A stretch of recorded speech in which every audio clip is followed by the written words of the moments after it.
Hello students. अभी तक हम पढ़ चुके हैं ट्रांसफॉर्मेशन ऑफ ग्राफ। फिर हमने कुछ स्टैंडर्ड फंक्शंस के ग्राफ देखे थे। उसके बाद हमने डोमेन निकालना सीखा था फंक्शंस या एक्सप्रेशंस का। फिर उसके बाद हमने रेंज निकालना सीखा था। अब आते हैं हम कि हमारा फंक्शन क्या होता है। उसके पहले हम देखते हैं, थोड़ा 11th क्लास का रिवीजन कर लेते हैं। सेट सेट दो तरीके से होता है। एक होता है रोस्टर फॉर्म में, एक होता है set builder form.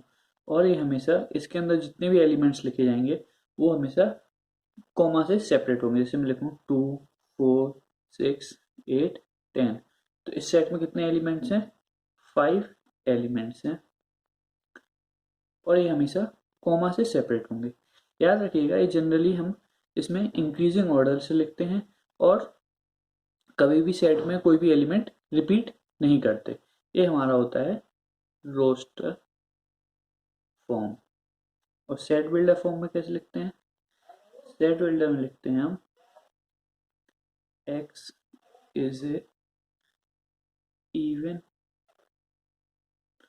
Number. x क्या है यहाँ पर? ये सब हमारे कैसे हैं? इवन नंबर है। x is even number and x is कहाँ से? 2 से चालू ही होता है और 10 से छोटा है, तो लेस देन इक्वल टू 10 लिख सकते हैं। और यहाँ पे कैसे लिख सकते हैं? Less than 12। दोनों में कंडीशन क्या आएगी? अगर मैं लिख दूं x is even number, x is less than equal to 10, तब भी 2 4 6 8 10 ही रहेगा। और अगर मैं लिखूं x इज लेस देन 12, तब भी 2 4 6 8 10 ही रहेगा, क्योंकि x कैसा है? इवन नंबर है। क्लियर?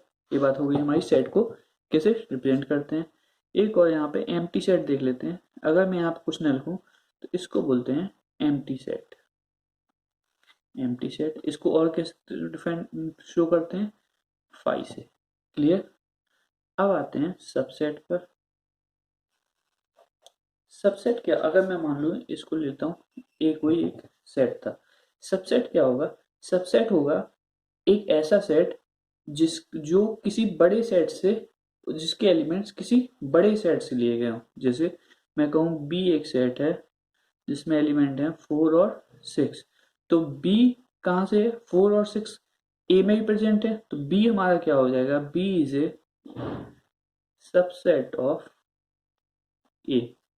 बी को कैसे रिप्रेजेंट करूंगा? ए होता है सबसेट का इंसान, B is a subset of A. चलिए, अगर मैं बात करूं डी कोई सेट लूं और जिसमें लिख दूं 2 4 6 12, तो मैं पूछूं क्या डी ए का सबसेट है? तो D is not a subset of A. इसको इस प्रकार से प्रेजेंट करते हैं। डी क्या होगा? D is not a subset of A. Clear? अब देखते हैं proper subset. Proper subset, proper subset क्या होता है? प्रॉपर सबसेट होता है हमारा, अगर मैं कहूँ कि ए हमारा कोई भी सेट था, अब इसका प्रॉपर सबसेट जो भी होगा उसमें इसका एक एलिमेंट छोड़ के सारे एलिमेंट होंगे। जैसे ई सेट लूँ मैं, ई सेट है 2 4 6 और 8। तो ई में क्या है? 10 नहीं है, तो ई क्या होगा हमारा? प्रॉपर सबसेट होगा ए का। क्लियर? ई क्या होगा? प्रॉपर सबसेट होगा ए का। उसको इस बारे में आंसर है। ये मैं इसलिए कोई ज्यादा इंपॉर्टेंस का नहीं है, लेकिन कहीं कहीं आपको वर्ड यूज मिल जाएगा प्रॉपर सबसेट। तो क्या होता है, स्टूडेंट्स थोड़े कंफ्यूज हो जाते हैं कि नया वर्ड कहाँ से आ गया। तो बस इसको इतना याद रखना है कि जो भी प्रॉपर सबसेट होगा उसमें पूरे एलिमेंट्स नहीं होंगे उसके ए सेट के। क्लियर? अगर ई हमारा प्रॉपर सबसेट है तो ई में ए के पूरे एलिमेंट्स यूज नहीं हो सकते। क्लियर? और इक्वल सेट में इक्वल सेट में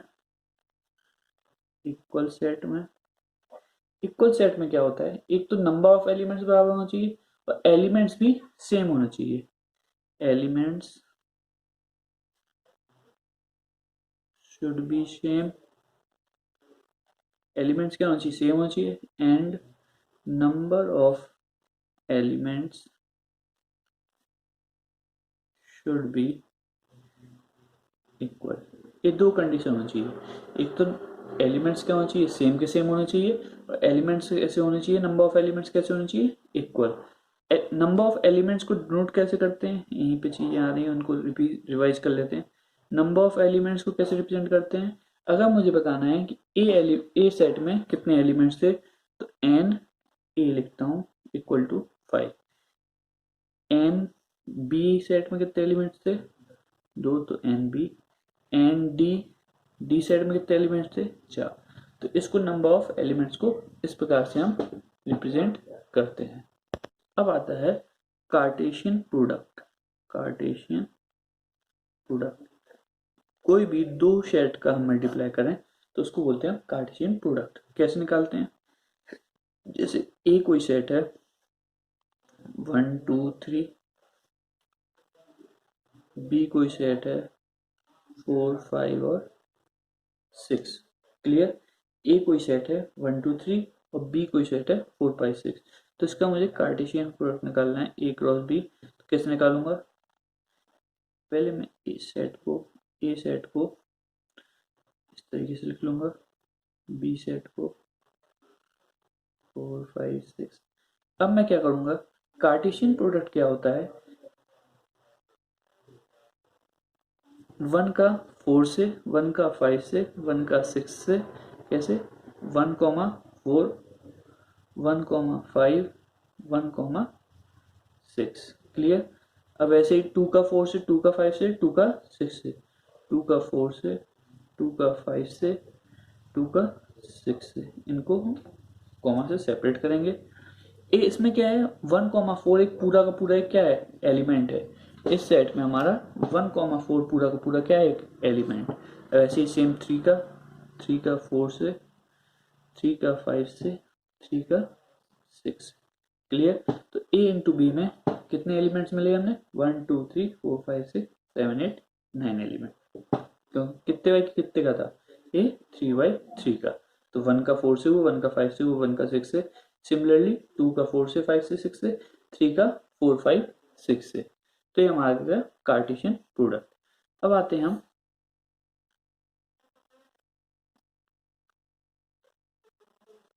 नंबर ऑफ सबसेट भी देख लेते हैं। किसी भी सेट के सबसेट्स कितने हो सकते हैं। अगर मैं कहूँ कोई सेट ए है, इसमें एलिमेंट्स हैं 1 2, तो इसके सबसेट्स कितने हो सकते हैं, एक तो 1 हो सकता है, एक 2, ए भी सबसेट है, एक 1 2, और एक याद रखिएगा हर सेट का 5 5 और 5, मतलब एम्प्टी सेट या जिसको 5 से डिनोमिनेट करते हैं, वो हर एक सेट का सबसेट होता है। तो इस सेट के कितने सबसेट हुए, 4। इसका एक फॉर्मूला होता है, अगर किसी भी सेट में if any set has n elements then number of subset equal to 2 की पावर n। अच्छे से लिख लेते हैं, अगर किसी भी सेट में n एलिमेंट्स हैं, किसी भी सेट में n एलिमेंट्स हैं, तो उसके नंबर ऑफ सबसेट्स होंगे 2 की पावर n। अगर किसी भी सेट में n एलिमेंट्स हैं तो उसके नंबर ऑफ सबसेट होंगे 2 की पावर n। मैं कहूँ किसी भी सेट में अगर मान लीजिए 3 एलिमेंट्स हैं तो उसके सबसेट्स कितने होंगे, उसके सबसेट्स होंगे 8। क्लियर, ये चीज़ें अभी थोड़े आगे कहीं कहीं छोटी छोटी चीज़ें जो यूज हो सकती हैं। अब आते हैं हम रिलेशन पर। ये आप 11th में डीप स्टडी कर चुके हैं, इसलिए मैं थोड़ा रिवीजन टाइप से आपको बता रहा हूँ, जिससे आपकी चीज़ें रिवाइज भी हो जाएंगी और जो भी फंक्शन की चैप्टर में भी काम आने वाली हैं वो आपको यूजफुल होंगी। रिलेशन क्या बताता है, कोई भी जो कार्टेशियन रिलेशन हमेशा कार्टेशियन प्रोडक्ट का सबसेट होगा। रिलेशन एक तो सबसे छोटी सबसे बेसिक सी बात, relation is a subset of Cartesian product. जो भी हमारा कार्टेशियन प्रोडक्ट निकला है दो सेट का, उस सेट का रिलेशन क्या होगा, एक सबसेट होगा। रिलेशन क्या बताता है, रिलेशन बताता है जो सेट हमारा ए सेट और बी सेट जो हम ले रहे हैं उनके बीच में रिलेशन क्या है। मतलब जो उनके, जैसे अभी कार्टेशियन प्रोडक्ट हमने ए क्रॉस बी लिया था, वो क्या आया था, वो सेट आया था 1 2 1,4, 1,5, 1,6, 2,4, 2,5, 2,6, 3,4, 3,5 और 3,6। ये हमारा कार्टेशियन प्रोडक्ट आया था और ये क्या था, एक सेट था जिसके सेट के एलिमेंट्स थे 1,2, 1,5, 1,6। ये सब क्या थे, इसके सेट्स थे। क्लियर, सॉरी, ये सब क्या थे, इस सेट के एलिमेंट्स थे। अब रिलेशन, अब यहाँ पे एक और चीज देखिए, जो 1,4 है इसको हम बोलते हैं ऑर्डर्ड पेयर, इसको हम बोलते हैं ordered pair. X comma y से रिप्रेजेंट करते हैं। एक्स कहां से लिया जाता है, एक्स लिया जाएगा फ्रॉम सेट ए और वाई कहां से लिया जाएगा, फ्रॉम सेट बी। क्लियर, अगर हमारा कोई भी रिलेशन है ए टू बी, तो ए क्या बताएगा, रिलेशन हमें बताएगा कि जो ए से लेकर बी दो अलग अलग सेट हैं, इनमें जो ऑर्डर्ड पेयर बन रहे हैं उनके बीच में रिलेशन क्या है, उनके बीच का रिलेशन क्या है। क्लियर, एग्जाम्पल लेते हैं। मैं कहूं ए एक हमारा सेट है जो है 1,3,5 और बी सी एक्स, इस सेट का नाम और कुछ बदल लेते हैं, ले लेते हैं पी ले लेते हैं और क्यू ले लेते हैं 2, 4 और 6। ठीक है, अब मैं सबसे पहले क्या बनाऊंगा, इनका मैं निकालूंगा Cartesian product. P into Q Cartesian product निकाला मैंने, तो कार्टेशियन प्रोडक्ट क्या होगा, कैसे निकालते हैं, 1, 3, 5, 2, 4, 6। पी इंटू क्यू में क्या क्या आ जाएगा, कार्टेशियन प्रोडक्ट क्या होता है, Cartesian product is a set of ordered pair between set ए, मतलब जो भी दो सेट लिए हैं उनके बीच का। कार्टेशियन प्रोडक्ट क्या होता है, is a Cartesian product is a set of ordered pair.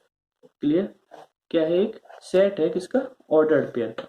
अब मैं कैसे लूंगा, सेट हमेशा किसके बीच में आता है, कर्ली ब्रेसेस के बीच में आएगा, तो कर्ली ब्रैकेट लगा दिए मैंने, 1,2, 1,4, 1,6, फिर 3,2,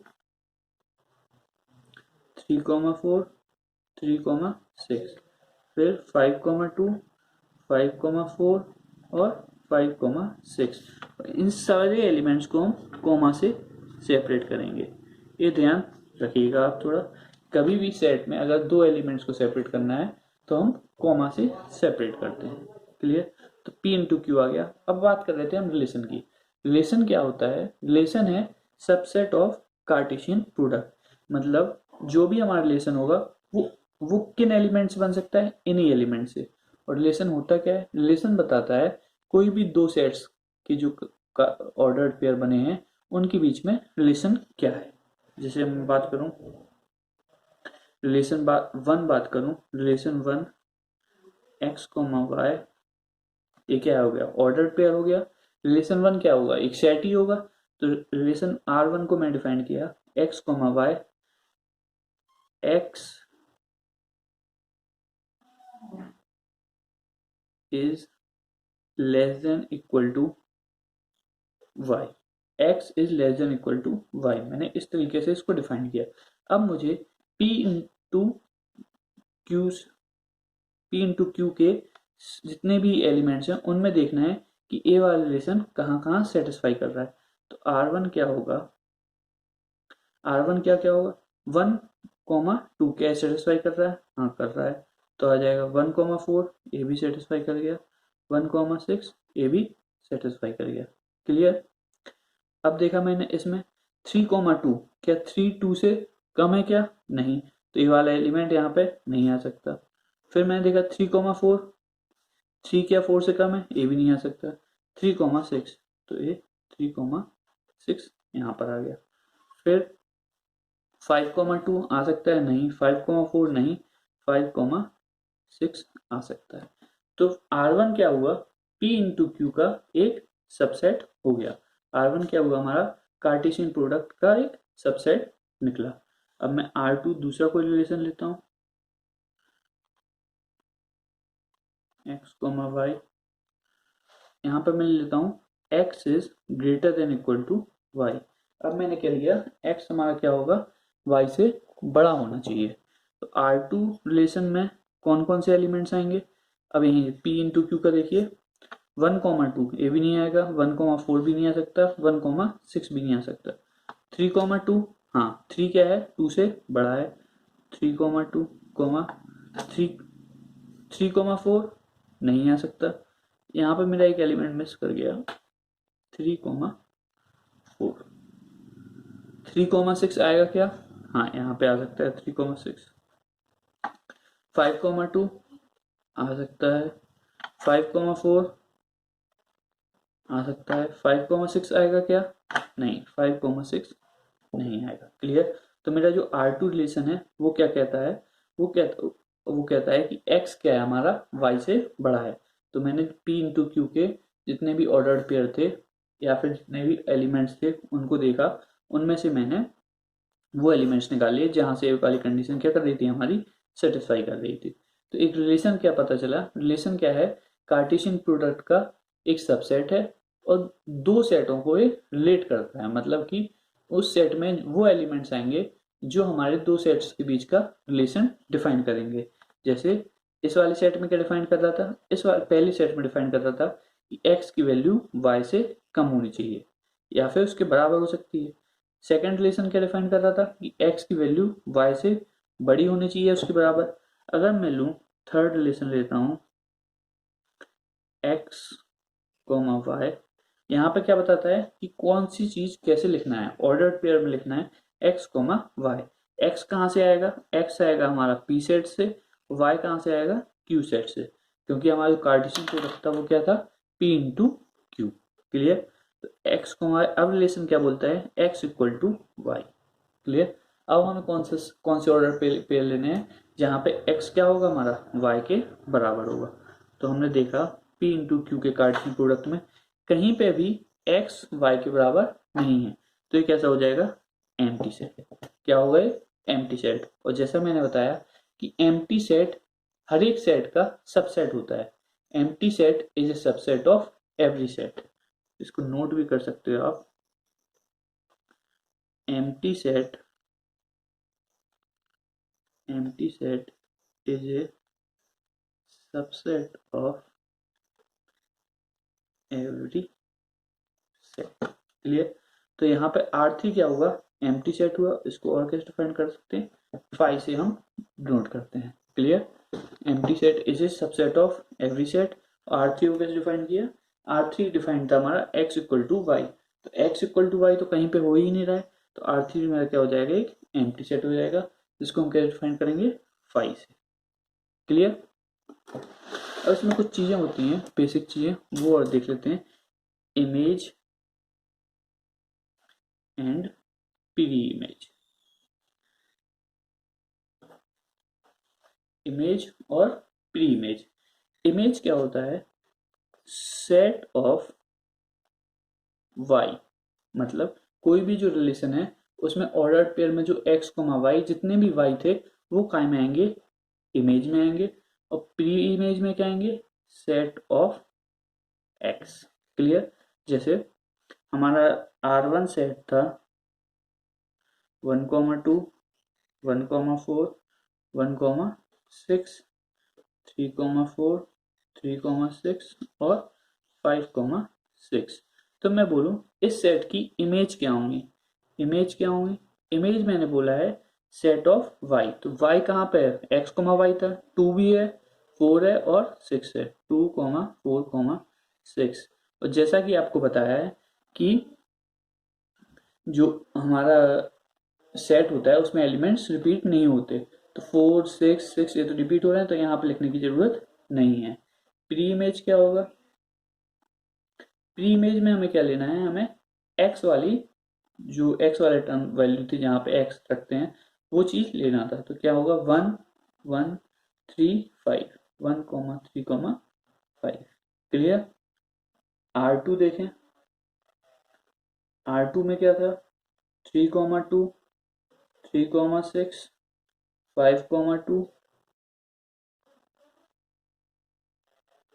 5,4। क्लियर। अब इसका इमेज क्या होगा, इसकी इमेज होगी, इमेज में क्या लेना है, y वाले टर्म्स लेने हैं। तो y में क्या है, 2 है, 6 है, 2 है, 4 है, मतलब 2, 4 और 6 लेना है। और प्री इमेज में क्या लेंगे हम, x वाले एलिमेंट्स, तो मतलब 3 लेना है और 5, 3 और 5। क्लियर। इसमें क्या आएगा, 3,5। अब जब हम फंक्शन पढ़ेंगे तो इसी में जो इमेज होता है वो चीज डिनोट करेगा आपका रेंज, और प्री इमेज डिनोट करेगा आपका डोमेन। वो मैं आपको तब बताऊंगा, तब ज्यादा क्लियर होगा। अभी आप बस एक दिमाग में थोड़ा आइडिया बैठा लीजिए कि इमेज क्या होता है। इमेज देता है हमें रेंज देगा, और प्री इमेज देगा हमें डोमेन। क्लियर। आगे बढ़ते हैं।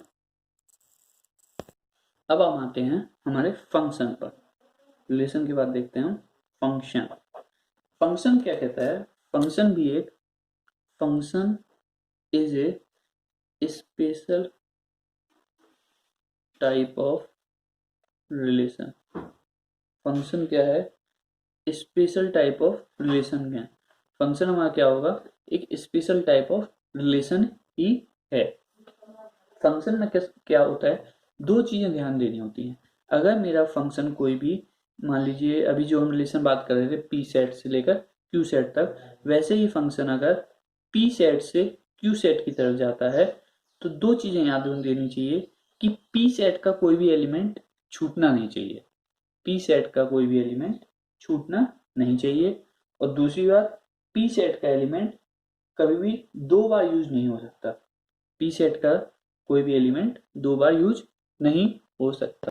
क्या क्या बोला मैंने, मैंने बोला कि अगर फंक्शन मेरा पी से क्यू की तरफ है तो पी सेट का एलिमेंट, एक पहली कंडीशन, पी के एलिमेंट के सारे एलिमेंट यूज होना चाहिए, और पी के जो एलिमेंट्स हैं वो सिर्फ एक ही बार यूज होने चाहिए। तो लिखूं मैं, all elements of set P should be used. और सेकंड क्या है, all elements of P should be used only once। Clear. Function की डेफिनेशन लिख लेते हैं थोड़ा प्रॉपर ढंग से हम।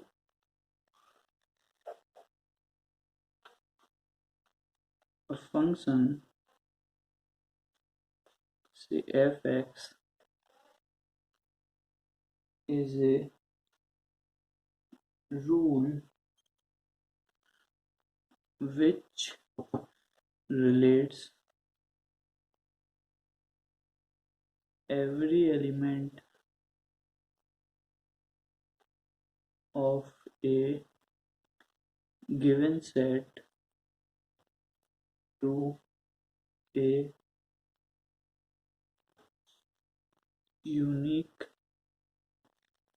element of another set। Clear. क्या है, एक तो हम फंक्शन क्या है, एक फंक्शन एक रूल है विच रिलेट्स, मैंने जो बोला फंक्शन क्या है, एक टाइप ऑफ रिलेशन ही है, तो वो चीज आ गई। Which relates every element of a given set, हर एक एलिमेंट यूज हो जाना चाहिए to a unique element of another set, मतलब कि सिर्फ एक ही बार यूज हो सकता है वो किसी भी दूसरे फंक्शन के दूसरे सेट के लिए। जैसे अब मैं बोलूँ एक सेट, एक सेट है ए, एक सेट है बी, यहाँ पे मैं लिखूँ ए बी सी, यहाँ पे लिखूँ एक्स वाई और जेड। अब मुझे अगर इसको फंक्शन बनाना है तो ए बी सी क्या होना चाहिए, सिर्फ एक ही बार यूज होना चाहिए। तो मैंने ए को एक्स से कनेक्ट किया, बी को भी एक्स से कनेक्ट कर दिया, और सी को भी एक्स से कनेक्ट कर दिया। मान लीजिए ए है। अब मुझसे कोई बोले क्या ये फंक्शन है या फिर नहीं, तो मैं क्या करूँगा, मैं डेफिनेशन देखूंगा। A function F x is a rule which relates, क्या रिलेट कर रहा है, हाँ रिलेशन है इनके बीच में एक कोई भी। Every element of a given set, यहाँ पे देखिए ऑल एलिमेंट्स ऑफ सेट ए, मतलब कोई भी सेट पी लिया था हमने क्योंकि पी से क्यू बात कर रहे थे। All elements of set should be used, सारे के सारे क्या हो चुके हैं, यूज हो चुके हैं। सेकंड क्या कंडीशन थी, all elements of set should be used only once, क्या सिर्फ एक ही बार यूज हुए हैं, हाँ एक ही बार यूज हुए हैं, तो हम क्या बोल देंगे, इट इज ए फंक्शन। हमें सेकंड सेट से मतलब नहीं है कि वो वाला उस सेट के एलिमेंट्स सारे के सारे यूज हुए हैं या फिर नहीं हुए हैं, क्लियर। वो सारे के सारे एलिमेंट्स एक बार यूज हुए हैं या फिर दो बार यूज हुए हैं या फिर कुछ एलिमेंट्स यूज ही नहीं हुए हैं, उससे हमें मतलब नहीं है। हमें किससे मतलब है, हमें मतलब है कि हमारा फंक्शन अगर ए से बी की तरफ है तो हमारा जो ए सेट के एलिमेंट्स हैं वो सारे के सारे यूज हो जाना चाहिए। अब मैं ये तो एग्जाम्पल 1 हो गया, एग्जाम्पल 2 लूं,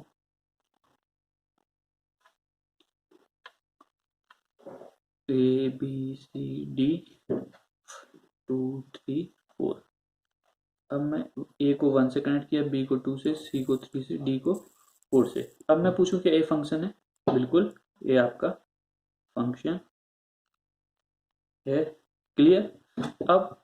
अब मैं जो बोला, अब इमेज और प्री इमेज देख लेते हैं यहीं पे। अगर मान लीजिए ये तो आपका क्या हो गया, फंक्शन हो गया, और फंक्शन ही क्या है, स्पेशल टाइप ऑफ रिलेशन है।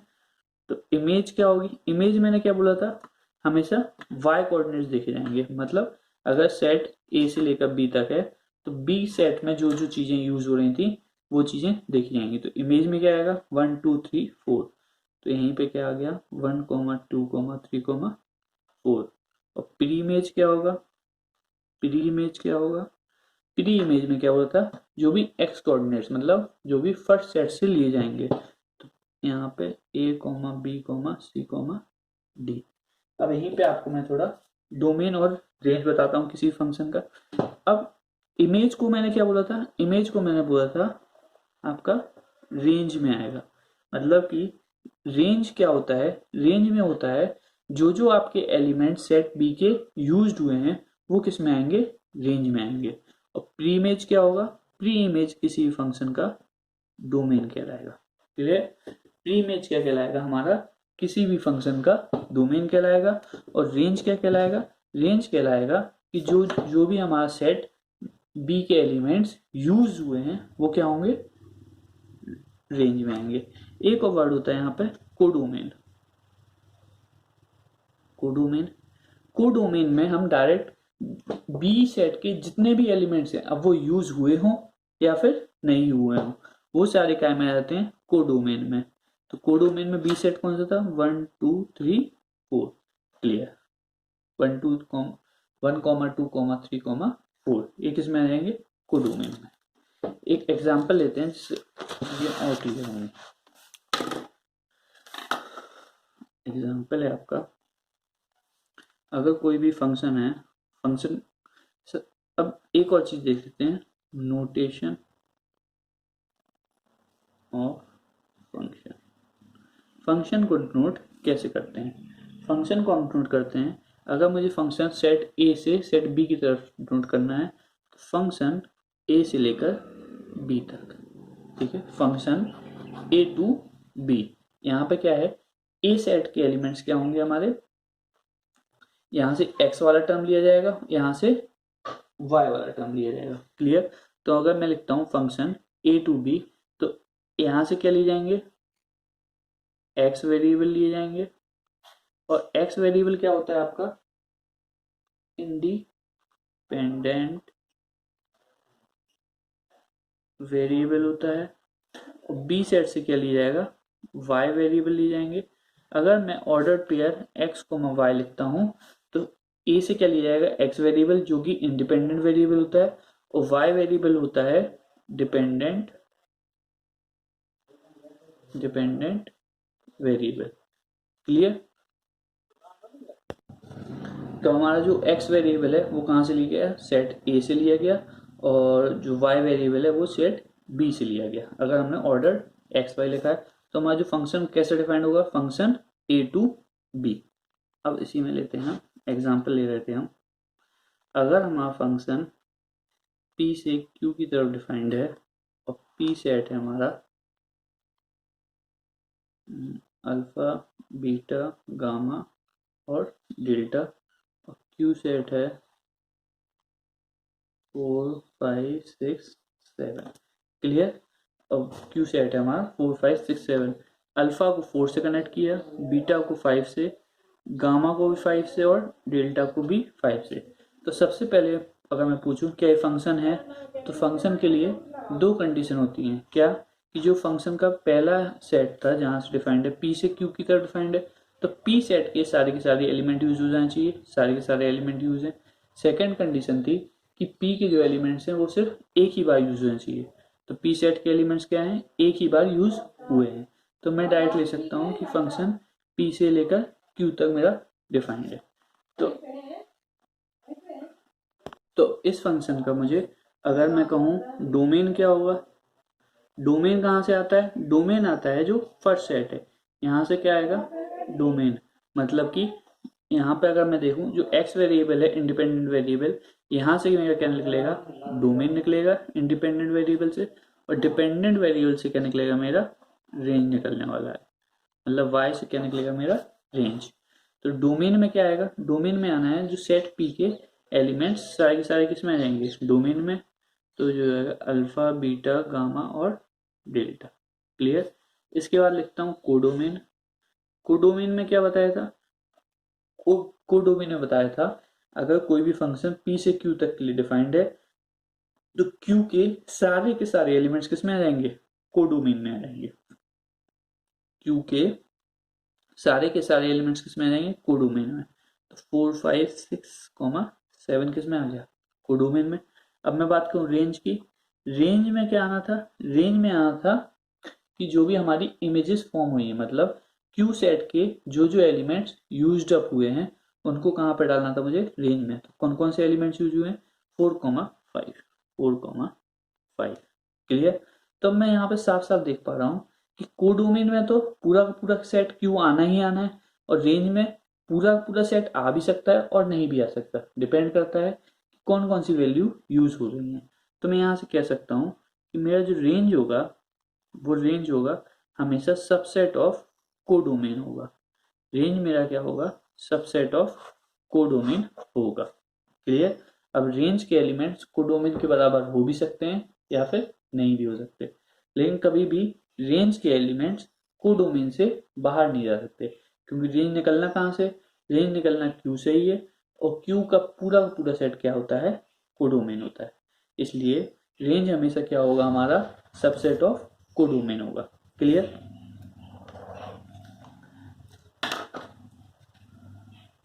सेकेंड एग्जाम्पल, एक और एग्जाम्पल है। अगर मेरा फंक्शन q से r की तरह डिफाइंड है, q मेरा सेट है x y z और r मेरा सेट है 1 2 3। अब मैं बोलूं इस फंक्शन का डोमेन और रेंज क्या होगा, तो अब कोई कोई बोलेगा कि सर इस फंक्शन का डोमेन होगा, कौन से एलिमेंट्स हुए x और y यूज हुए हैं इसलिए डोमेन x और y। ये सरासर गलत है। क्यों गलत है दोस्तों, पहले ये तो देखो कि ये फंक्शन है भी या नहीं, कि ऐसे ही मुंह उठा के आप लोग बोल देंगे कि हाँ हाँ भाई अगर जो जो एलिमेंट्स यूज हुए हैं वो हमारे डोमेन में होंगे। ऐसा नहीं है, आपको चेक करना होगा कि जो चीज़ हमें दी गई है वो फंक्शन है भी या नहीं। तो हमने यहाँ पे अगर चेक करें तो फंक्शन की पहला ही पॉइंट कहता है कि सारे के सारे टर्म यूज हो जाना चाहिए। तो यहाँ पे सारे टर्म यूज हो रहे हैं क्या, नहीं। तो हम पहले लिख देंगे it is not a function. जब फंक्शन ही नहीं है तो इसके डोमेन और रेंज की तो बात आती नहीं है। जब कोई चीज जो हमारा दिया गया था वो फंक्शन ही नहीं रहा तो उसका डोमेन और रेंज नहीं निकालें। क्लियर है।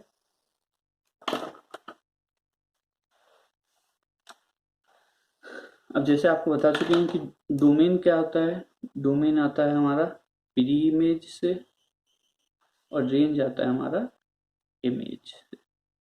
क्लियर। जो आपको अभी थोड़ी देर पहले रिवाइज किया था हमने, प्री इमेज और इमेज। तो रेंज कहाँ से आएगा, इमेज से, और डोमेन कहाँ से आएगा, प्री इमेज से। क्लियर।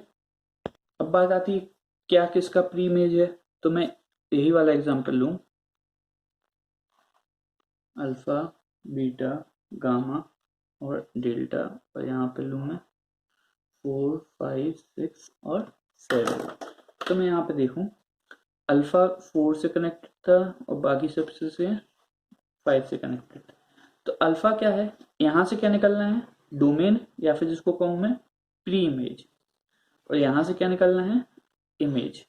एक क्वेश्चन क्या होता है, कभी कभी छोटे मोटे, कभी कभी बाई चांस यूज, एक कंसेप्ट यूज हो जाता है किसी किसी क्वेश्चन में, इसलिए हम थोड़ा दिमाग में इन चीजों को बिठा लें। तो अल्फा क्या होगा, alpha is a pre image of 4। Alpha क्या होगा हमारा, प्री इमेज है किसका, 4 का। अगर अल्टरनेट वेज में कहूं तो 4 is a image of alpha, 4 is image of alpha. Clear. वैसे यहाँ पे बोल सकते हैं beta is a pre image of 5, या फिर 5 is image of beta. Clear. तो याद रखिए कभी फंक्शन को अगर मुझे डिफाइन करना है, तो अगर फंक्शन को डिफाइन होना है, फंक्शन पी सेट से क्यू सेट के लिए, तो पी सेट के एलिमेंट सारे के सारे यूज हो जाने चाहिए और हमेशा सिर्फ एक ही यूज होना चाहिए। क्लियर। तो एक और तरीके से मैं डिफाइन कर सकता हूं, for function to be defined, अगर मैं इमेज और प्री इमेज के अकॉर्डिंग डिफाइन करूं तो कैसे होगा, first no element in domain should be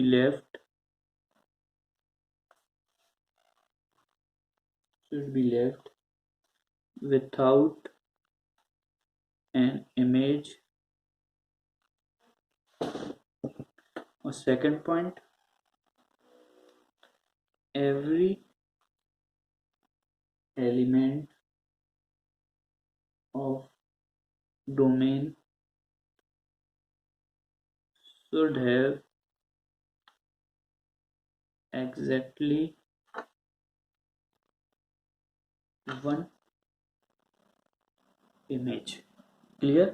क्या मैंने बोला, पहला पॉइंट बोला no element in domain should be left without an image, जो कि हमारा प्री इमेज या फिर यहाँ पे डोमेन बोलते हैं हम इसे, और इसको यहाँ से क्या निकलता है, रेंज निकलता है।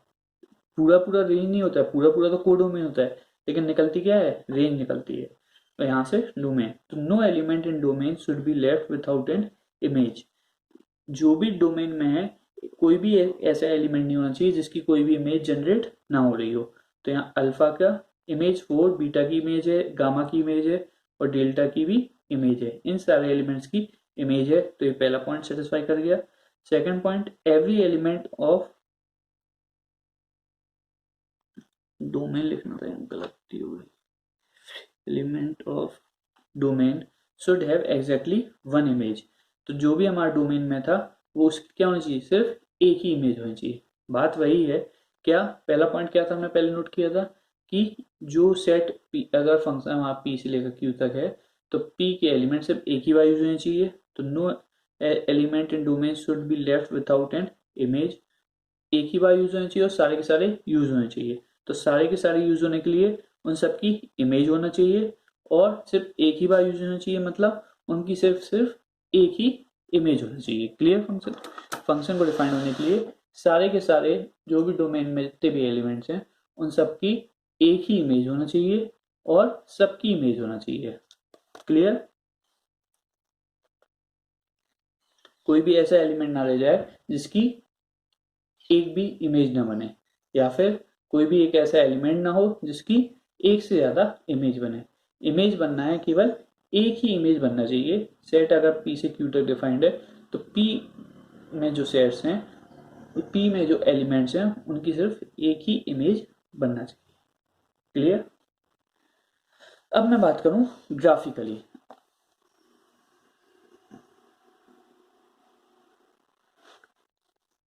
अगर मुझे किसी भी फंक्शन को पहचानना है, किसी भी एक्सप्रेशन को पहचानना है कि वो फंक्शन है या फिर नहीं है, वो भी कैसे, ग्राफिकली। तो मैं देखूं, मैंने क्या बोला कि जो x, y है, ऑर्डर्ड पेयर है, उसमें सबसे पहले तो x के जो एलिमेंट, अगर मेरा सेट p से q तक था, तो p के जितने भी एलिमेंट्स थे वो सारे के सारे यूज हो जाने चाहिए, और सिर्फ एक ही बार यूज होना चाहिए। मतलब 1, 2, 3, 4, 5, 6, क्लियर, सारे के सारे यूज हुए हैं और केवल एक ही बार यूज हुए हैं। इससे मैं बोल सकता हूं कि x की कोई भी वैल्यू, एक वैल्यू पर y की दो वैल्यू मुझे नहीं मिलनी चाहिए।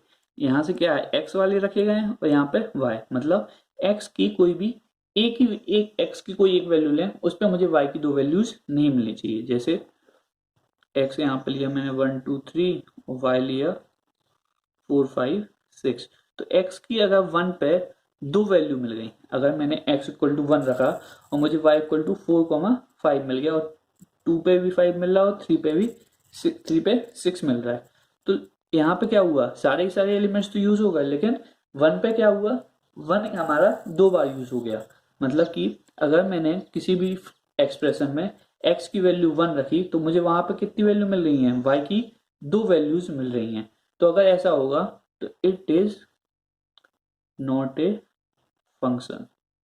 तो मैं एक चीज नोट कर सकता हूं, यहां पे लिख सकते हैं for an expression to be a function we should not get two values of y क्या था यहाँ पे, dependent variable, two values of y dependent variable to, for an expression to be a function we should not get two values of y क्या है, dependent variable, for a for one value of x क्या था यहाँ पे, independent variable, clear. तो कोई भी expression को अगर फंक्शन होना है तो उसमें क्या है, we should not get two value, y की दो वैल्यूज नहीं मिलनी चाहिए। y क्या होता है, हमारा डिपेंडेंट वेरिएबल होता है, तो y की मुझे दो वैल्यू नहीं मिलनी चाहिए किसी एक वैल्यू, x की किसी भी एक वैल्यू के लिए। तो अगर मैं ग्राफ देखूं तो मुझे क्या करना है, कोई भी अगर मैं x की वैल्यू लूं, उस पर मुझे y की केवल एक ही वैल्यू मिलनी चाहिए। अगर मैं y की x पॉइंट पे एक वर्टिकल लाइन खींचूं, तो ग्राफ को क्या होना चाहिए, सिर्फ एक ही बार कट करना चाहिए। अगर मैं बात करूं, इस प्रकार डिफाइन करूं, तो ग्राफ क्या हुआ, सिर्फ एक ही बार कट रहा है, मतलब x की एक वैल्यू पे y की सिर्फ एक ही वैल्यू मिल रही है। अगर x की वैल्यू यहाँ पे अल्फा है, तो y की वैल्यू सिर्फ यहाँ पे गामा सिर्फ एक ही है। तो क्या है, इट इज ए फंक्शन। ये क्या हो गया, एक फंक्शन हो गया। अब मैं बात करूं इस ग्राफ की, पैराबोला ये भी था, ये था x square equal to y का पैराबोला। अब मैं लूं y equal to x square का, अब मैं पैराबोला लूं y square equal to x का, तो ये पैराबोला कैसे बनेगा, इस प्रकार बनेगा। अब मैं देखूं, अगर मैं एक्स की कोई भी वैल्यू लेता हूं, अगर मैंने ली अल्फा और इस पर मैंने एक वर्टिकल लाइन खींची, तो मुझे कितनी वाई की दो वैल्यू मिलेंगी, एक गामा 1 और एक यहाँ पे गामा 2। तो अल्फा एक्स की एक वैल्यू के लिए मुझे क्या हो गया, गामा 1 और गामा 2 दो वैल्यू मिल गई। तो क्या फंक्शन होगा, नहीं, क्योंकि अल्फा क्या हो रहा है, अगर मेरा सेट ए से लेकर बी तक सेट था और यहाँ पे अल्फा था, तो मुझे यहाँ पे कितनी वैल्यू मिल गई, गामा 1 और गामा 2, मतलब इस प्रकार से हो गया। अल्फा कितने बार यूज हो गया, दो बार, तो ये फंक्शन हमारा नहीं होगा। तो हम क्या कहेंगे, it is not a function. तो हम यहाँ पर ग्राफिकली कैसे बता सकते हैं, ग्राफिकली हम इस तरीके बता सकते हैं, अगर मैं किसी भी ग्राफ पर एक वर्टिकल लाइन खींचूं और वो वर्टिकल लाइन ग्राफ को कहीं दो जगह कट कर रही है, तो वो फंक्शन नहीं होगा। जैसे अगर कोई भी ये फंक्शन है तो मैं अगर ग्राफ एक वर्टिकल लाइन खींचता हूँ तो यहाँ पे क्या हुआ, दो जगह काट दिया फंक्शन को, इस ग्राफ को दो जगह काटा, तो it is not a function. Clear.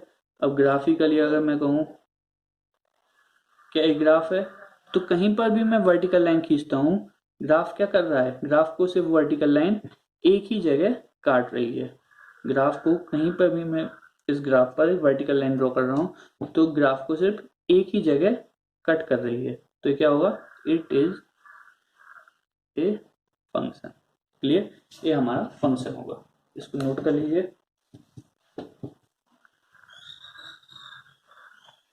Graphically no vertical line should intersect with graph of a function more than once। Clear. अगर कोई भी ग्राफ में खींचूं तो उस पर वर्टिकल लाइन खींचता हूं तो ग्राफ को क्या करना चाहिए, वर्टिकल लाइन सिर्फ एक ही पॉइंट पे काटना चाहिए। अगर कहीं पे भी दो पॉइंट पे काट रही है तो वो फंक्शन हमारा नहीं होगा। क्लियर। और सिर्फ एक ही पॉइंट पे कट कर रहा है तो वो हमारा फंक्शन होगा। क्लियर। अभी हमने एक फंक्शन का नोशन देख चुके हैं, फंक्शन कैसे डिफाइंड होता है, ए टू बी। अगर मैं बोलूं फंक्शन का, कोई भी फंक्शन का डोमेन में अल्फा है और रेंज उसमें बीटा भी उसकी रेंज में है, तो फंक्शन हमारा डिफाइंड होगा f of alpha equal to beta. कैसे, अगर f of x equal to y लिखता हूं तो वाई मेरा क्या काम करेगा, रेंज का काम करेगा, और एक्स मेरा क्या काम करेगा, डोमेन का। क्लियर। अगर मैं लिखूं function of f alpha equal to beta, तो अल्फा मेरा क्या होगा, डोमेन होगा, और बीटा क्या होगा, मेरा रेंज होगा। क्लियर। तो हमने फंक्शन का डिनोशन देखा, तो फंक्शन कैसे कैसे डिनोट कर सकते हैं हम, फंक्शन हम डिनोट करते हैं एफ ए टू बी, तो यहाँ पे ए में क्या आएगा, डोमेन आएगा, और बी में क्या आएगा, रेंज आएगा, और या फिर f x equal to y लिखते हैं तो एक्स में क्या आएगा, डोमेन आएगा, और वाई में क्या आएगा, हमारा रेंज आएगा। क्लियर। इसके बाद हम पढ़ेंगे अभी टाइप्स ऑफ फंक्शन।